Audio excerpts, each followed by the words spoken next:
अभी हम जिस कंपनी के बारे में बात करने वाले हैं और जिनको हम इनवाइट कर रहे हैं वो है सदरलैंड ग्लोबल की टीम जो है। एंड पहले मैं इनवाइट करूंगा अजीता को, जो यहाँ पे सीनियर पोजीशन पे है विथ सदरलैंड, सीनियर मैनेजर हैं इंडिया को, इंडिया इंडिया में। और मैं चाहूँ अगर says I have one question. Thank you so much for opening the doors of opportunity at your company. But I have one question definitely. Um,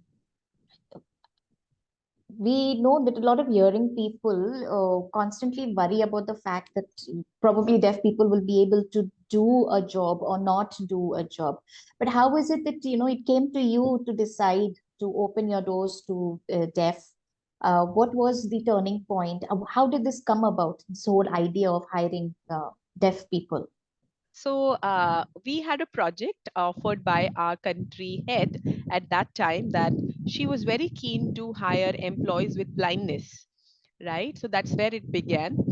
And then we did an accessibility audit of our softwares and portfolio platforms and other tools. And the result of the accessibility audit told us that our processes would be more suitable for employees with deafness and hard of hearing.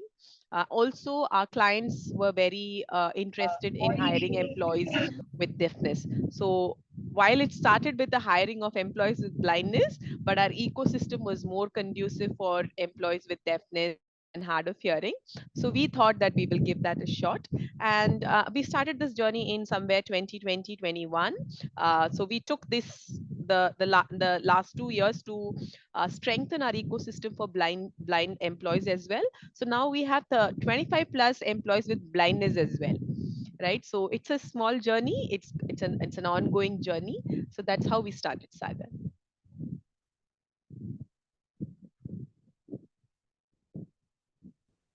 All right. Yes, Ajita, thank you. Welcome again. And I do have a couple of questions for you. The first question is, with Sutherland, when you started working, or rather you decided to have inclusiveness in the environment, uh, you must have noticed that deaf people come with this different set of culture and skill sets altogether. But was it a lot of changes that you had to undergo at Sutherland's, or was it a very smooth transition? We'd like to know that. Sure, please. I think a very good question. So at Sutherland, what we did is we began our journey of inclusion formally in the year 2018, right? And from 2018 to 2020, we heavily invested in spreading awareness about diverse communities. So our strategy was to ensure that we make Sutherland ready for our diverse population rather than bringing the diversity in and then asking everybody to adjust. Right. So 2 years, there were a lot of awareness sessions. There were a lot of video-based sessions. There were a lot of agencies and consultants that we brought on board who had conversations with our leaders, with our employees, managers, that this is how the diverse population looks like. When I talk about diverse, it's not just limited to employees with deafness, but employees with varied disabilities, employees from the LGBTQ community, employees who are single mothers, employees who are restarting their careers, so on and so forth. So 2 years, it was all about spreading awareness amongst our employees. We also did a survey with our employees to check if they are ready to work with employees from diverse backgrounds, right? And it enabled us to understand the pulse of the organization, how ready we are. So while we found that the employees were ready for people with disabilities, but they were having a bit of apprehension in the space of LGBTQ community. So again, it was a feedback to us that we need to again spread awareness in that space, right? So that's a long story short. we did a lot of awareness building basis videos, brought in internal speakers, external speakers. Even after bringing our employees with disabilities on board, we have a series called Get Inspired. So in that series, we publish the real life stories of our employees. So 2020 till 2023, all the employees' stories have been featured in the company intranet. So this enables our employees who can hear, who can see, who are regular, to understand that people with diverse backgrounds exist and they have these challenges. And these are the ways. So it's not just publishing their stories, we also share resources as to how you can build inclusion with them. For example, we publish resources about how to speak with a person with deafness, right? So it's about, it's not that you just go and tap them and pull them, okay, I'll help you. So we give them a lot of strategy and support system as to how they should speak with people with diverse background. If I hope that answers your question.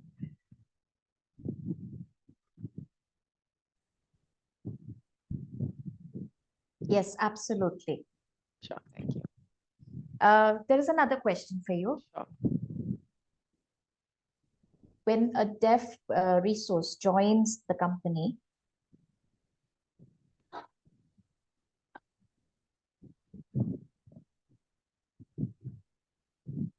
so what are the skills that a deaf person comes with, or and also what are the skill sets that they need to upgrade over a period of time?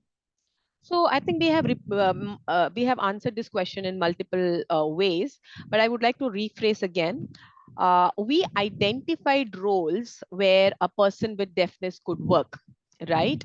And for those roles, some of the very wanted skills were: number one, communication skills, especially in English at a B1 or a B2 level. Even if you are at a B1, we can train you to a B2, right? So it's a trainable skill. So number one is communication skills. Number two is typing skills, right? So you need to be typing at minimum 35 words per minute. So that's second one that we are very interested in. Third is comprehension. So when I say communication, it's also about understanding and responding to them. So comprehension skills are very important. We also, the last skill that I would recommend is the computer skills. You should know how to operate in a computer, how to navigate through the windows, how to operate tools, and those basic things, right? So once you come with these basic skills, you undergo a process training of minimum 5 days to maximum 3 months, depending upon the program or the business or the function that you will join, right? But these four basic skills that we want you to build up has to come from your end, because as an organization we have a very thin, I won't say thin, we have very limited time to train and put that person on production, right? So training, to the journey of training to nesting to going live on production is very limited. And that's the reason that we cannot invest in training communication skills, numeric ability skills or computer skills and all those things, because we have a very limited time to teach you the process steps.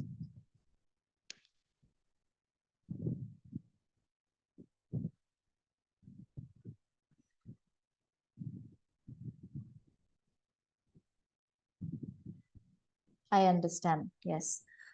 All right. So this is very important that there should be some level of communication and literacy skills ready with individuals Yeah. to be able to make it. Another question. Today we see there's a lot of technology advancements. We are talking about AI so frequently. And a lot of jobs or rather tasks that were being done by deaf people, like, we started off many years ago with data entry, and now today that is not a task that is available for deaf people.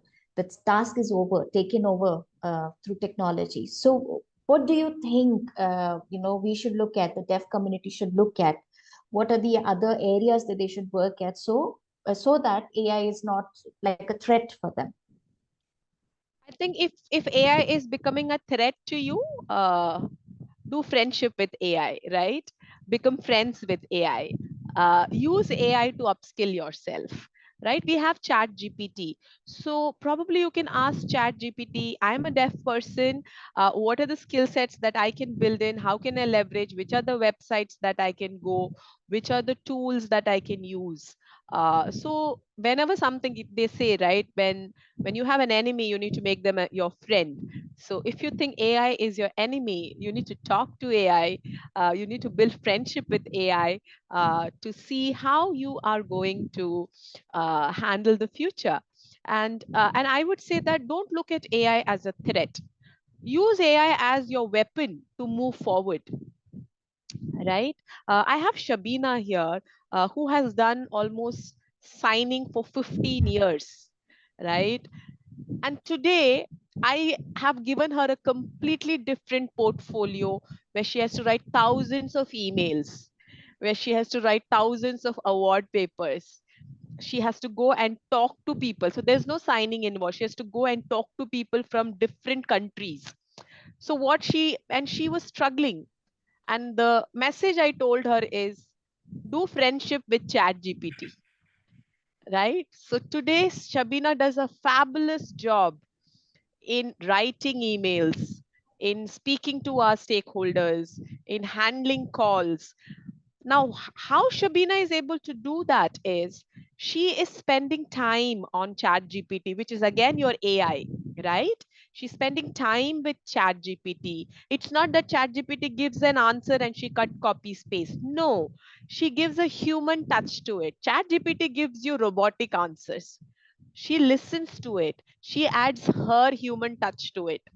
And then she writes her emails so that her emails looks like or reads like that it is written by Shabina, right? So that's my message to you if you want to tackle AI.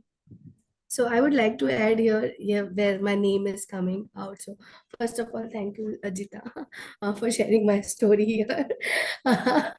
So yes, why I am here, like I just pitched in because my name came.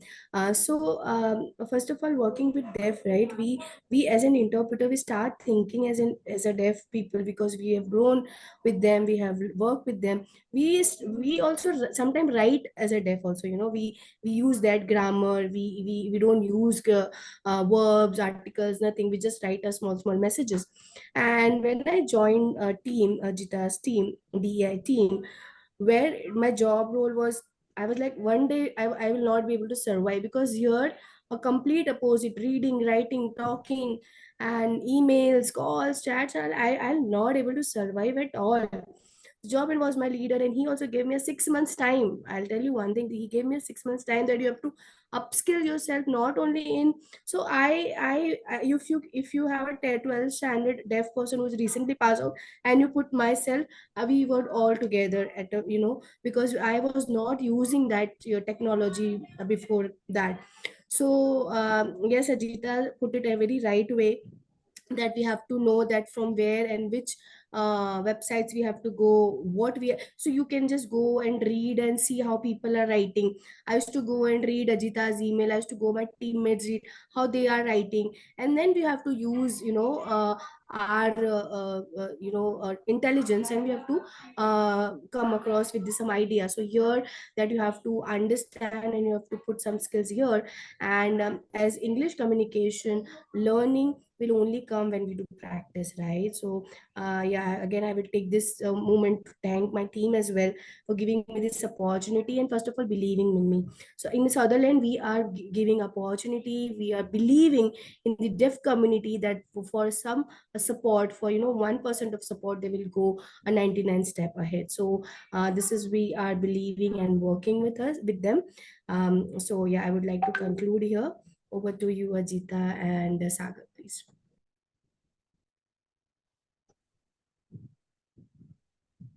All right. So thank you so much, Shabina. Thank you so much, Ajita.